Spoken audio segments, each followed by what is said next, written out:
Nurses, what's the most shocking confession a patient made before dying? I had an elderly lady in for shortness of breath, a very petite but otherwise healthy 90-year-old who lived independently at home. She had been with us for about 5 hours at this point. She was ready for imaging, so her husband went to get her an overnight bag, and we headed to imaging. Fully lucid, stable BP, sinus rhythm, 99% sats on room air. She asked me to tell her husband when he came back that she loves him very much and has enjoyed her life with him. 15 minutes later, we returned to the room. I plugged her monitor back into the podium, and she arrested. She never got to tell him she loved him one last time, like I reassured her she would. I often think about that man. I think he would have shortly passed from a broken heart.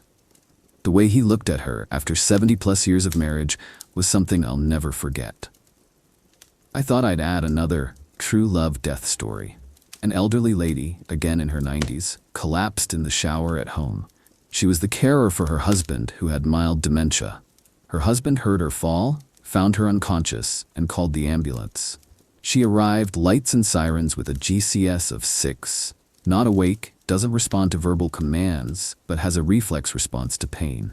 As she was being removed from the ambulance, a colleague was assisting her husband out of the front. As he was exiting, he lost his footing, fell down, hit his head, and was now also unconscious. They both had catastrophic brain bleeds, were palliated in a bariatric bed together, and passed away within hours of each other.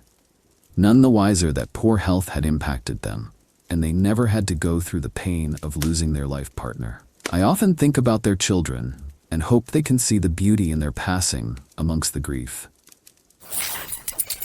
I'm a nurse now, and honestly have seen much more sudden and traumatic deaths since this one. But this one always is the first I think of. Back when I was a CNA at a nursing home about 6 years ago, our scrub color was either teal, purple, or medium blue. And that day I happened to wear my new light blue scrubs that were a little brighter than technically allowed. I only add this detail because I think it might have played a role here. There was this one resident who was much younger than most there, only in her mid-60s. She was in really rough physical and mental shape due to severe liver failure and other compounding issues for years. She didn't have much family visit, although I heard she had a husband, and she was there for at least a year. She never spoke more than a moan and couldn't really maintain eye contact or do much. She would just need to be turned and cleaned up often. The day I was wearing those new scrubs and in there cleaning her like normal, she suddenly looked right at me and in a very soft, clear voice said, "You look like an angel." I remember being pretty shocked that she spoke out loud and kinda just said, "Isn't this a pretty color?" She went back to being nonverbal the rest of the shift, and I remember thinking about it a lot until I went home. When I got back in 2 days later, I found out she had died in her sleep that night.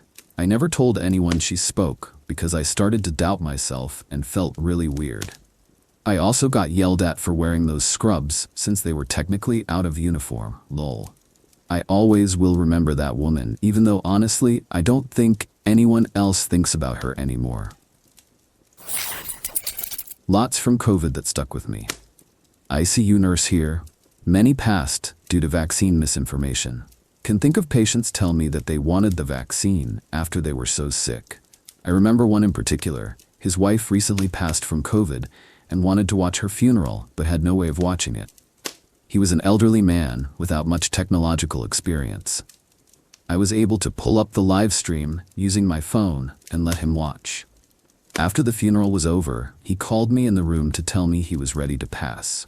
He was extremely sick, but still conscious, and wanted all oxygen and meds to be turned off. We gave him morphine and Versed, and he passed in less than 10 minutes.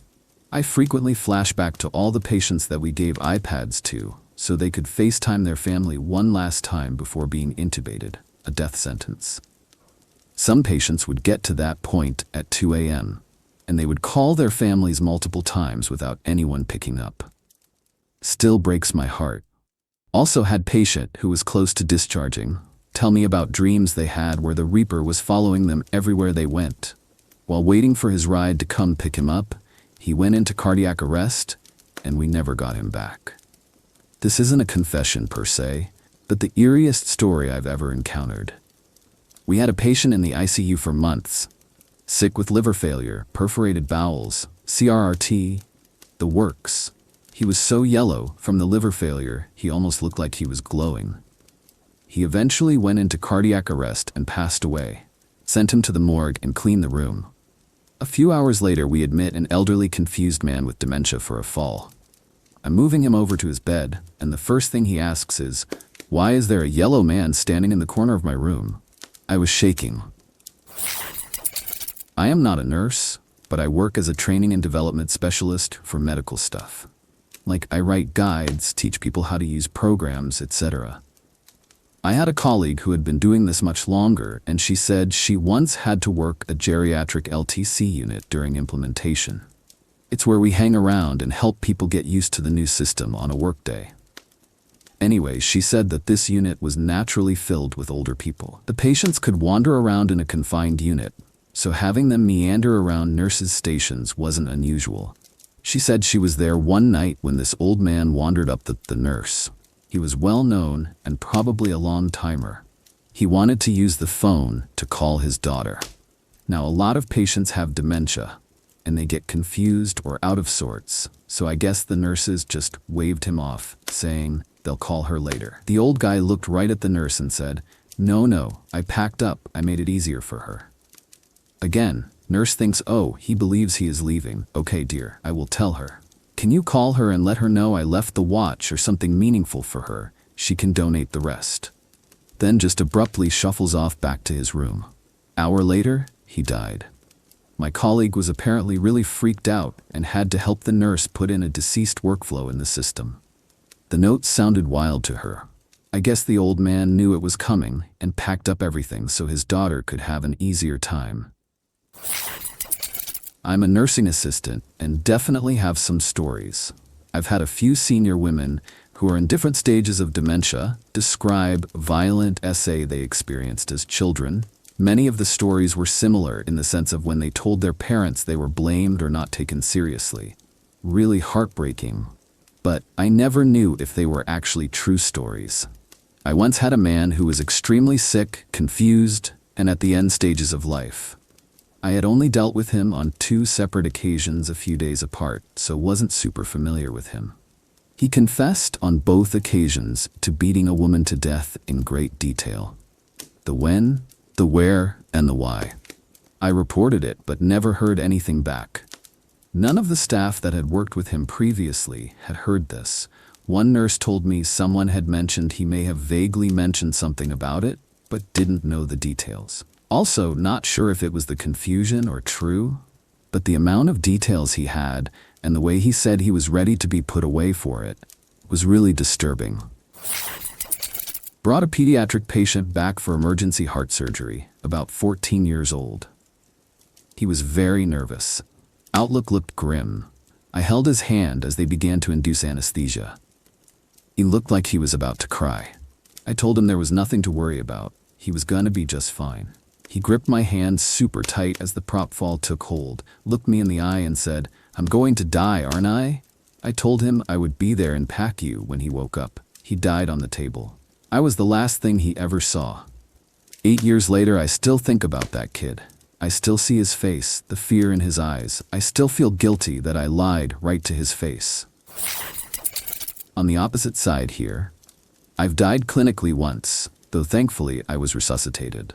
I grew up in the slums of Rio. It was extremely violent, and the only way to avoid being part of the drug cartel and not having protection to survive was to be part of a gang. I was part of a gang made only of girls. At the time, the average life expectancy of us there was 23. When I was 15, I got stabbed in the guts and went down the Dona Marta, which is a very steep way down, to the public hospital at the base. I got there, and I was 200% sure I was going to die of blood loss. My last words to the nurse before I passed out were, "Will you tell my friends I was brave?" I wasn't thinking of my parents or my family. I was worried for the other girls. It seems extremely sophomoric now, but it had meant a lot back then. In a way, reputation was everything, and I didn't want other gang members to think less of my friends if I died scared. I don't know if this fits in here, but the first death I witnessed was in a dementia ward. The patient has been sad and depressed as long as I'd known her. No matter what we did to cheer her up, it just didn't stick. One morning I went into her room to get her out of bed and make her ready for the day. She sat up in her bed with her feet straight out. She somehow looked like a little child, and she was smiling. Delighted that she looked happy, I exclaimed, "Are you already up, friend?" She answered, so happy and so smiley. "Yes, I'm going home today." I took her to the bathroom, and right there in my arms she went home. I was young and it scared me back then, but now I cherish that memory. We should all be so lucky to leave the world happy and content. I work in a nursing home. One of our residents was a well-known local pimp in his younger years. It involved filming videos of young girls for his rental business. Nicest man in the world now. Everyone at the nursing home loves him. Another resident harbored a known serial killer when there was a statewide manhunt for him. She was related by marriage, and this was what women did for the men back in the day. She's in the book about it and everything. A third resident did hard time for having stockpiled explosives in his house. There was enough to have wiped out the houses on either side of him. Now in a nursing home, he steals and hoards things like batteries, wires, etc., and is always building something. We've even had the police in to toss his room once. Those are just a couple of backstories I know. It can make caring for people complicated. You really have to suspend judgment and deal compassionately with what's right in front of you. A grumpy, nasty old gentleman who had an acute deterioration in his COPD and opted for palliative care. We called his next of kin to come in and say goodbye, but they either didn't answer, or one of them even said, "Don't call us back until he's gone." He managed to tell us it was because he had married a young Thai bride and had changed his will to leave everything to her, but even they had separated, and she didn't want to see him. He had alienated all of his children and had never even met or tried to meet his grandchildren. Another nurse and I still held his hands, told him it was okay, and played calming music for over an hour while he passed. And afterwards, we cried for him and treated his body with the utmost respect as we prepared him for the morgue. No one deserves to die alone, and I will never feel bad for showing shit people kindness. And I think that's part of why I like being a nurse. I've got several, but this is one of my favorites. 98 years old guy, heart failure, decided to go comfort care only. He was on a lot of meds to keep him comfortable until his room was ready. I was 1-to-1 with him in the ED, basically keeping him well so he could pass in peace when his family and friends arrived. I asked him, "So, 98 years, what have you learned?" His response was awesome. He said, "Sex. If I knew the last time I had it was going to be the last time, I would not have been such a gentleman." I don't know why, but in his halting gasps it always makes me laugh. Approach everything with gusto, ladies and gentlemen, like it might be your last time. I've had a couple people tell me they committed murder. Neither was 100% in control of their mental facilities, so I can't know it was factual. The one woman was so detailed that my feeling is she did it. Smothered her newborn because she believed it would prevent her and older kids from escaping an abusive relationship. He would have killed me if I tried to take his child away, and going to be with God was better than having that man as a father. Died soon after. I was a very young nurse, and honestly would much rather had not heard about it. Wasn't a confession, but we were called in to transport a patient from the ED to another higher level of care ED. PT was in a back room, no windows, just kinda sad really. Report was that he had end-stage CA, and all the palliative beds were taken and he didn't have family. You could tell he didn't have much time left. We got him in the back of the ambulance, and I could just sense he wanted someone with him when he went. So I held his hand, and I watched him take his last breath at that exact moment. Two come to mind. A mother and son were cooking meth, and the house exploded. They both had enough burns they were not going to make it. They basically just held hands and apologized to each other, and died together.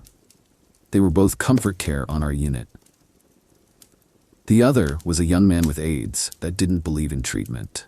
He said he hopes on his next reincarnation he takes better care of himself and that he wished he would have taken the meds. As a community nurse, the local vicar had a heart attack and was resuscitated by his wife and ambulance staff into hospital for a bypass. Arrested and resuscitated on the table. Back home, and I was seeing him for dressing changes, etc. He and I were chatting and he said that God obviously wanted him by his side. We chuckled. He went out with his wife in the car for the first time since his discharge that lunchtime and was killed by a tractor as they pulled out of the driveway. Wife was fine? Not a nurse, but a physician. This happened when I was a resident. Patient wasn't even dying. We thought he was stable. He told us on morning rounds that he felt guilty about his estrangement from his kids, and that it stemmed from the fact he drove his ex-wife to suicide. Like encouraged her to kill herself, and she did. Out of the blue, he had a massive heart attack and died that evening. He was not in the hospital for anything related to that. Not really a confession, but a weird thing happened right before a patient passed away.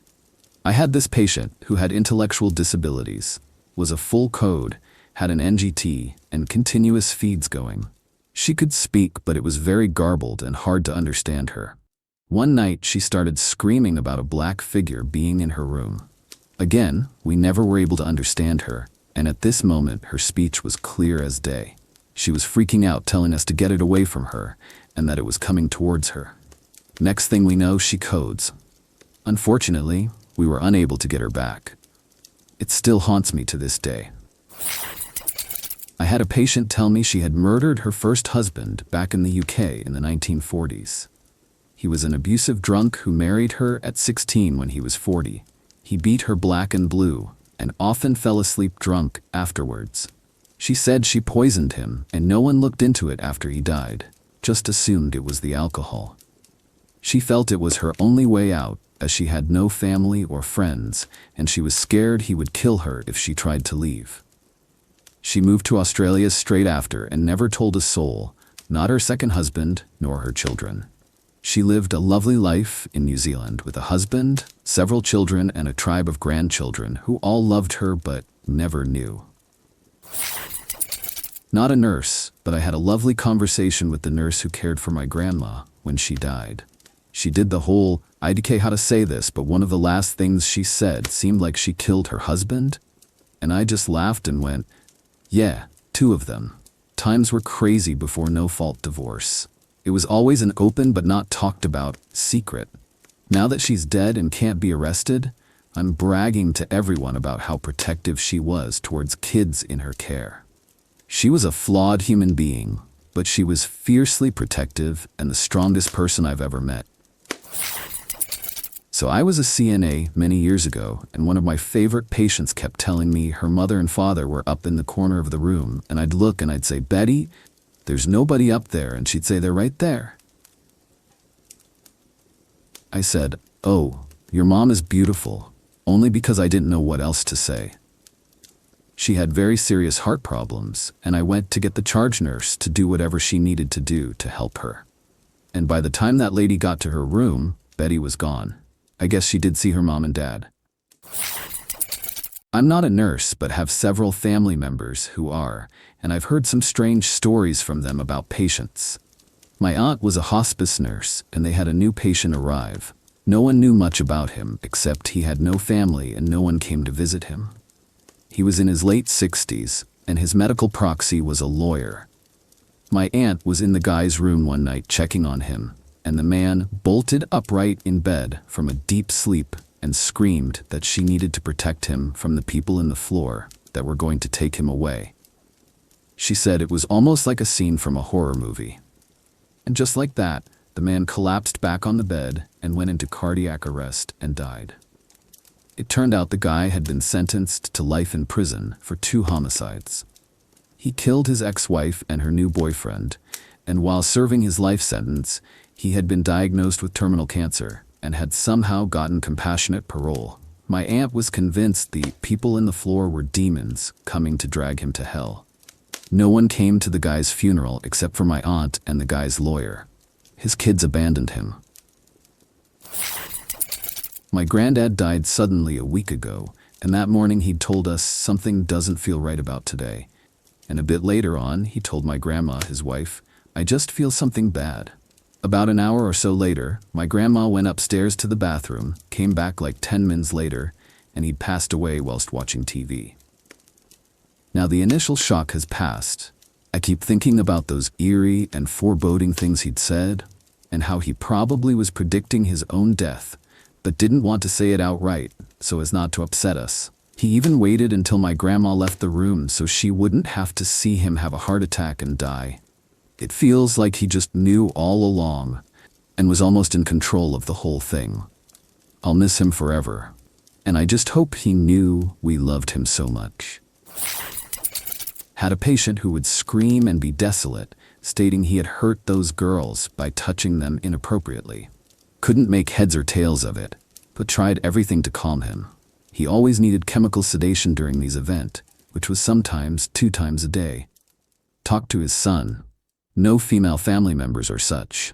The patient was the only child of only children who had 2 sons, but let him know his father's words. The patient ended up dying. I'm sure he molested some girls somewhere in history. Just none could be identified. He tortured himself over it in his last few weeks, so I hope it wasn't a delusion. But I'm also glad he doesn't have to suffer through that hell, because it really tortured his dementia-addled brain. I hope the girls forgave him and were able to lead decent lives either way. It wasn't right before, but within probably a month or 2, and I still don't know if the patient was serious or not. But we got into chatting one day while he was at treatment, and he was talking about his past marriages and how they'd ended. He got to his 3rd or 4th wife, I can't remember at this point, and just casually goes, "Oh yeah, I killed her." He was 86. I was not going to ask any further. He passed shortly after in his sleep, but his SO wanted everything done, so they got to run a full code on his body despite him being long gone. We all were upset when we were told that. Had a patient I took care of as a med-surg nurse. He was going to be a guardianship case and would be with us for likely 1 to 3 months. I took care of him on day shift. He was fine, stable, but slept most of the day. No biggie. I come in the next day and he isn't in the room. So I asked the night nurse, did he decomp and get upgraded, or what happened, and they said he died. UTEF, you mean he died? They said, yeah, the CNA went in to assist him, and he said, I gotta go upstairs now. Took one big breath and died. They coded him because he wasn't DNR, but he was gone. I was baffled. I got permission to tell this story from a friend who was a nurse. We had an elderly patient who was already getting ready to pass for the week. She was in the hospital. Only one person came to see her, and it was her sister. The sister told me she was every horrible person, abandoned her kids and did drugs, and just her life reflected what's going on with her now. But in the time in the hospital, the sister managed to have the whole family get together for her final day as they were going to pull the plug. Is there with the family as she took her last breaths. She flatlined in asthma, and 3 others were gone a confirmed TOD. She suddenly shoots up, looks in the corner, screams a blood-curdling scream that freaked everyone on the floor out, and then she passed for good. Literally everyone in the room was completely shocked. My friend told me that story and it freaked me out. Makes you wonder what she saw. Palliative care nurse. An old guy dying of cancer confessed that he used to be an enforcer for a well-known gang, and he made a lot of people disappear. He wanted to give his victims' families closure by telling them where the bodies were buried. This would also give him closure too. We took it to the hospital legal team, police got involved, but we never had anything after that. I thought it was going to blow up in the news. The police must have kept everything under wraps. This lady patient at the hospital my sister did her residency kept on having visions of children. Stop those children. Control those children. She would shout from her hospital bed. There were no children in her room, but she claimed there were many surrounding her bed, running in her room and the halls, not giving her any peace. She was the only one seeing children. None of the staff saw these kids. Was it the medication? In her working years, she gave bootlegged abortions.